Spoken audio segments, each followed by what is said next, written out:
लक्ष्मीनाथसमारम्भां नादयामुनमध्यमाम् अस्मदाचार्यपर्यन्तां वन्दे गुरुपरम्परां यदिराजाय विद्महे श्रीभाष्यकाराय धीमहि तन्नो रामानुजार्य प्रचोदयात् ஆழ்வார்கள் திருவடிகளே சரணம்.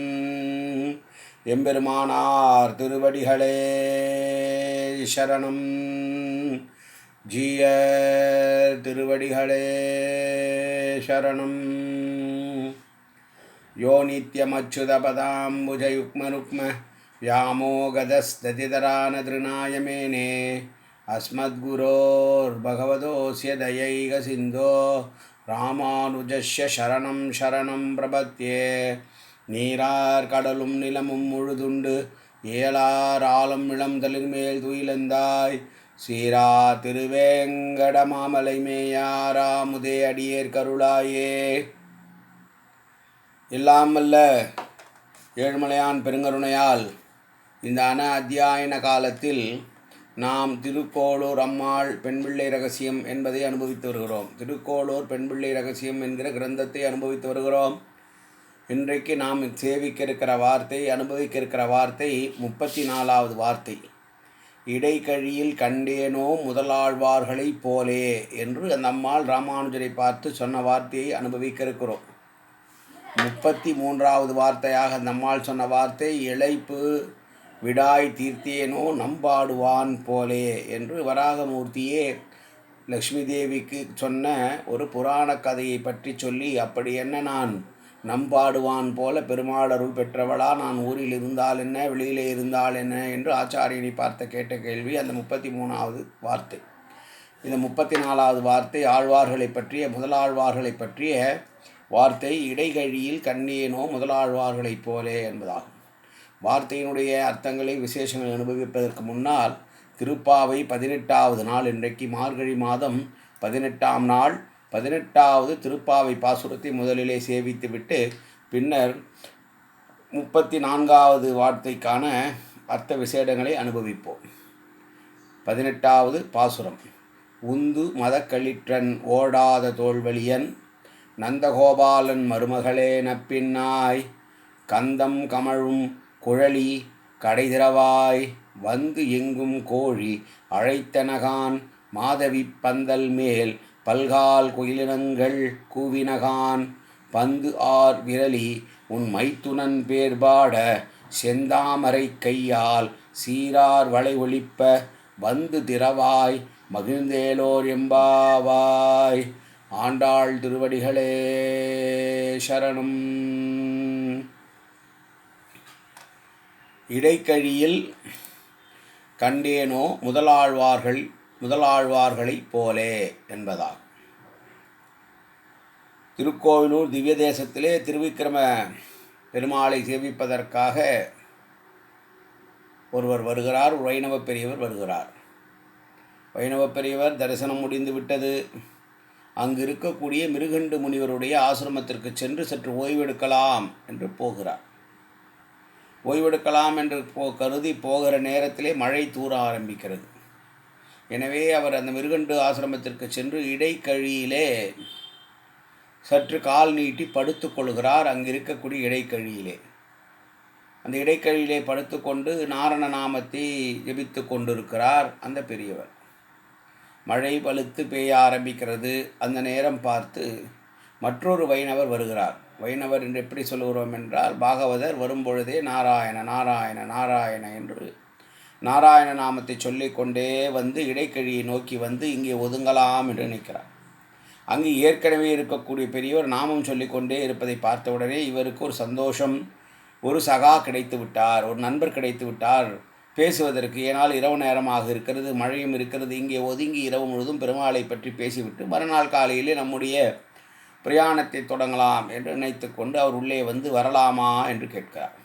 அப்போது ஏற்கனவே அந்த இடைக்கழியிலே படுத்து கொண்டிருந்த பெரியவர், தாராளமாக வரலாம், வந்திருப்பது பாகவதர் என்று உணர்கிறேன், இருட்டாயிருந்தாலும் உடைய குரல் எனக்கு கேட்கிறது, நாம் இங்கே பெருமாளை பற்றி சல்லாபித்து கொண்டிருக்கலாம், ஒன்றும் பிரச்சனை இல்லை, ஒருவர் இங்கே படுக்கலாம், இருவர் இருக்கலாம், வாருங்கள் என்று சொல்லுகிறார்.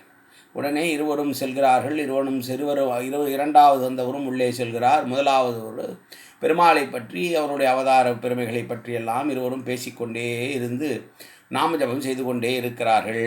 அப்போது மீண்டும் காலடி சத்தம் கேட்கிறது இருவருக்கும். என்ன ஏது என்று பார்க்கிறார்கள். முதலிலே இருந்தவர் படுத்திருந்தார். இரண்டாவது வரவே படுத்தவர் எழுந்து உட்கார்ந்து கொண்டு இருவரும் உட்கார்ந்து கொண்டு பேசி கொண்டிருக்கிறார்கள். அவர்கள் பேசுவது வீண் கதையல்ல, பெருமாளை பற்றி, பெருமாளுடைய புகழை பற்றி பேசி கொண்டிருக்கிறார்கள். அந்த நேரம் மழையும் வலுத்து பெய்து கொண்டிருக்கிறது. மூன்றாவதாக ஒருவர் அந்த இடத்திற்கு வருவது இவர்களுக்கு தெரிகிறது. இருளாய் இருந்த போதிலும் வந்தவரும் ஜபித்து கொண்டே நாராயண நாமத்தை சத்தமாக சொல்லிக்கொண்டே வருகிறார். நாராயணா நாராயணா நாராயணா என்று துவாதச திருநாமங்களில் ஏதோ ஒரு திருநாமத்தை மூணாமவர் வந்தவரும் சொல்லிக்கொண்டே வருகிறார். வந்தவர் உள்ளே எட்டி பார்க்கிறார். இடைக்கழியிலே ஏற்கனவே இருவர் இருப்பது போல தெரிகிறது. அடியேன் உள்ளே வரலாமா என்று கேட்கிறார். உடனே இருவரில் முதலாமவர் ஒருவர் படுக்கலாம் என்றார். இரண்டாமவர் இருவர் இருக்கலாம், நீர் வாரும், வந்தால் நாம் மூவரும் நின்று கொள்ளலாம் என்று சொல்லி அந்த இடைக்கழியிலே மூவர் நிற்பதற்குத்தான் இடம் இருக்கிறது. எனவே மூன்றாமவராக வந்தவருடனே 3 பேரும் எழுந்து நின்று கொண்டு இப்போது பெருமாளை பற்றியே பேசிக் கொண்டிருக்கிறார்கள். எப்போவுமே ஒரு சங்கத்தில் ஒரே மாதிரி மனநிலை உள்ளவர்களுடைய சங்கமாக சேர்ந்தால் அவர்கள் நினைப்பெல்லாம் அவர்களுடைய இஷ்டமான விஷயங்களையே பேசிக் கொண்டிருக்கும். அப்படித்தான் இவர்கள் மூவரும் வைணவ பெரியவர்களாக இருக்கக்கூடியதனால் இவர்கள் பேசுவதெல்லாம் நாராயணனை பற்றியே அமைந்து மழையும் நெருக்கி கொண்டே இருக்கிறது. இந்த நேரம் பார்த்து மூவருக்கும் மூச்சு முட்ட ஆரம்பித்து விடுகிறது. ஏனென்றால் ஒருவர் படுக்கக்கூடிய இடம் அது. இருவராக இருந்தால் உட்கார்ந்து கொண்டிருக்கலாம், மூவராக இருந்தால் நிற்கத்தான் முடியும். அப்படிப்பட்ட இடத்திலே நான்காவதாக யாரோ வந்து இருக்குவது போல இவர் உணர்கிறார்கள். ஆனால் கண்ணுக்கு தெரியவில்லை யார் இருக்கிறார்கள் என்று, கண்ணுக்கு தெரியவில்லை. எனவே முதலாவதானவர் என்ன நினைக்கிறார், ஏதாவது ஒரு விளக்கேற்றினால் அல்லவா வந்திருப்பது யார் என்று தெரியும் என நினைத்து கொண்டு முதலிலே வந்தாரே அவர் என்ன பண்ணார், வையம் தகலியா வார்க்கடலே நெய்யாக வெய்ய கதிரோன் விளக்காக செய்ய சுடராழியான் அடிக்கே சூடினேன் செஞ்சொல் மாலை இடராழி நீங்குகவே என்று இந்த உலகத்தையே விளக்காக ஆக்கி, அதிலே கடலையே நெய்யாக ஆக்கி, சூரியனையே திரியாக இட்டு அவனையே விளக்காக செய்ய எங்களுடைய இடர்களெல்லாம் தீர வேண்டும் என்று சொல்லி 100 பாசுரங்களை பொய்தார். அந்த தமிழ் பாசுரங்கள் பொய்து முடிந்தவனே என்ன நடந்தது என்றால், இரண்டாம் அவர் பார்த்தார். அந்த விளக்கிலே ஒளி எதுவும் தெரியவில்லை. ஓரளவுக்கு வெளிச்சம் வந்தது. இரண்டாவதாக வந்தவர் என்ன செய்தார், அன்பே தகிலியாய் ஆர்வமே நெய்யாக இன்புருகு சிந்தை இடுதிரியாக நண்புருகி ஞானர் சுட விளக்கேற்றினேன் நாரணருக்கு ஞானத்தமிழ் புரிந்த நான் என்று பாசுரமாக ஒரு 100 பாசுரத்தை அவர் பொழிந்தார். இருவரும் பொழிந்தவுடனே மூன்றாவதாக வந்தவருக்கு வெளிச்சத்திலே நன்றாக ஒன்று தெரிய துறைந்தது. அது என்னவென்று பார்த்தால், முதலிலே அவர் பார்த்தது தாயாரை சேவிக்கிறார். வந்திருப்பவர் மிக ஆஜானுபாகுவாக இருக்கிறார். அவருடைய திருமார்பு தான் இவருக்கு முதலிலே தெரிகிறது. காரணம், வந்திருப்பவன் திருவிக்கிரமன், திருக்கோவிலூருடைய பெருமாள்.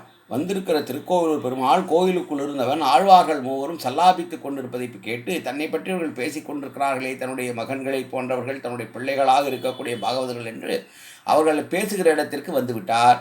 வந்தவர் வரும்போது எப்போதும் அஷ்டஸ்தலத்திலே தாயார் இருப்பாள் அல்லவா, அதனால் மூன்றாம் அவர் என்ன செய்தார், திருக்கண்டேன். முதல் 2 பேர் விளக்கேற்றி வைத்து விட்டார்கள். 2 விளக்கேற்றியுடனே நடுவில் என்ன தெரிகிறது என்று பார்த்தால், அவர் பாடினார், திருக்கண்டேன் பொன்மேனி கண்டேன் திகழும் மறுக்கணி நிறமும் கண்டேன் செருக்கிளரும் பொன்னாழி கண்டேன் செருக்கிளரும் பொன்னாழி கண்டேன் புரிசங்கம் கைகண்டேன் என்னாழி வண்ணனே பாலி நின்று என்று நான் பார்த்துவிட்டேன் இதோ மார்பிலே வட்சஸ்தலத்திலே தாயாரானவள் இருக்கிறாள், பார்த்துவிட்டேன். அழகான கருமை நிறமான நீல நிறமான இருக்கக்கூடிய பெருமாளுடைய நிறத்தையும் கண்டேன். கைகளிலே துஷ்டர்களை அழிப்பதற்காக இருக்கக்கூடிய சக்கரத்தை கண்டேன். எப்போதும் வெற்றி முரசு கொட்ட வேண்டும் என்று கையிலே சங்கத்தை கண்டேன் என்று சொல்லிவிட்டு கண்டேன் என்று பெருமாளை கண்டேன் என்று பாடினார். அவர் ஒரு 100 பாசுரம் பாடினார். இவர்கள் மூவரும் தான் முதலாழ்வார்கள் என்று சொல்லக்கூடிய பொய்கையாழ்வார், பூதத்தாழ்வார், பேயாழ்வார் ஆவார்கள். முதலிலே இருந்தவர் பொய்கையாழ்வார், இரண்டாவதாக வந்தவர் பூதத்தாழ்வார், மூன்றாவதாக வந்தவர் பேயாழ்வார்.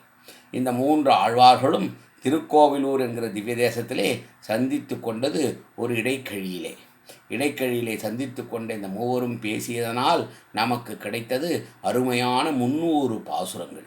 300 பாசுரங்களும் ஏற்றத்தை சொன்னன. நாராயணனுடைய ஏற்றத்தை சொல்லக்கூடிய அழகான தமிழ் பாசுரங்கள். அப்படி இந்த பெருமாட்டி சொல்லுகிறாள் எம்பெருமானாரை பார்த்து, அப்படி என்ன நான் அந்த முதலாழ்வார்களைப் போல பெருமாளுடைய அருள் பெற்றவளா? என் அருகிலே வந்து நின்று தன்னுடைய அருளை பொழிந்தாரா பெருமாள்? நான் இந்த ஊரிலே இருந்தால் என்ன, வெளியிலே இருந்தால் என்ன என்று முதலாழ்வார்களை பற்றி சொன்ன வார்த்தை தான் இடைக்கழியில் கண்டேனோ முதலாழ்வார்களைப் போலே என்பதாகும். நாளைய 35வது வார்த்தை இருமன்னர் பெற்றேனோ வால்மீகியைப் போல என்பதாகும்.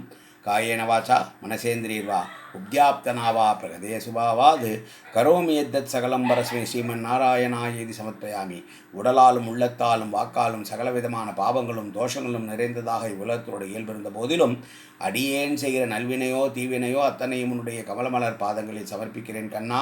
காத்தருள்வாய் கண்ணா, ஏற்றுக்கொள்வாய் கண்ணா. எப்போதும் உன் திருநாமம் கண்ணா கண்ணா கண்ணா என்று நாவில் வருவதற்கு அருள் புரிவாய் கண்ணா. சர்வத்திர கோவிந்தநாம சங்கீர்த்தனம். கோவிந்தா கோவிந்தா கோவிந்தா கோவிந்தா கோவிந்தா கோவிந்தா கோவிந்தா கோவிந்தா கோவிந்தா.